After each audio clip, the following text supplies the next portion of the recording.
এক ব্যক্তি রাগান্বিত হয়ে তার স্ত্রীকে বলল, আমি যদি তোর সাথে আগে কথা বলি তাহলে তুই তালাক। এদিকে স্ত্রীও কম না, সেও বলে উঠল, আমিও যদি তোর সাথে আগে কথা বলি তাহলে আমার এই গোলামটা আজাদ।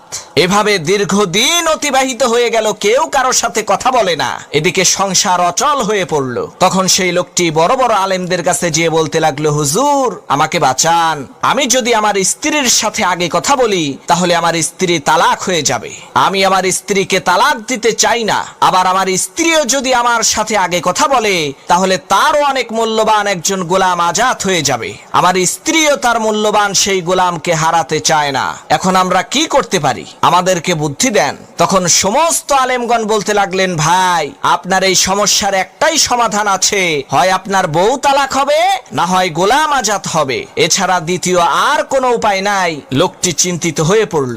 এক পর্যায়ে সেই লোকটি ইমামে আজম ইমাম আবু হানিফা রাহমাতুল্লাহি আলাইহির সাথে দেখা করলো। ইমাম আবু হানিফা রাহমাতুল্লাহি আলাইহি তাকে বললেন, তুমি তোমার স্ত্রীর সাথে আগে কথা বলো, তোমার স্ত্রী তালাক হবে না। ইমাম আবু হানিফার এই কথা শুনে অন্যান্য আলেমগণ বলতে লাগলেন, হুজুর আপনি এত বড় মাপের মানুষ হয়ে এই রকমের নীতিজ্ঞানহীন উল্টাপাল্টা ফতোয়া কিভাবে দিতে পারলেন? তখন ইমাম আবু হানিফা রাহমাতুল্লাহি আলাইহি বললেন, ভাইয়েরা আমার, আপনারা শোনেন, এই লোকটি যখন তার স্ত্রীকে বলেছে, আমি যদি তোমার সাথে আগে কথা বলি তাহলে তুমি তালাক, লোকটি তখন একেবারে চুপ হয়ে গেছে। আর তখন থেকে এই শর্ত কিন্তু চালু হয়ে গেছে। এদিকে লোকটি চুপ হয়ে যাওয়ার পর তার স্ত্রী বলেছে, আমি যদি আগে কথা বলি তাহলে আমার গোলামটা আজাদ।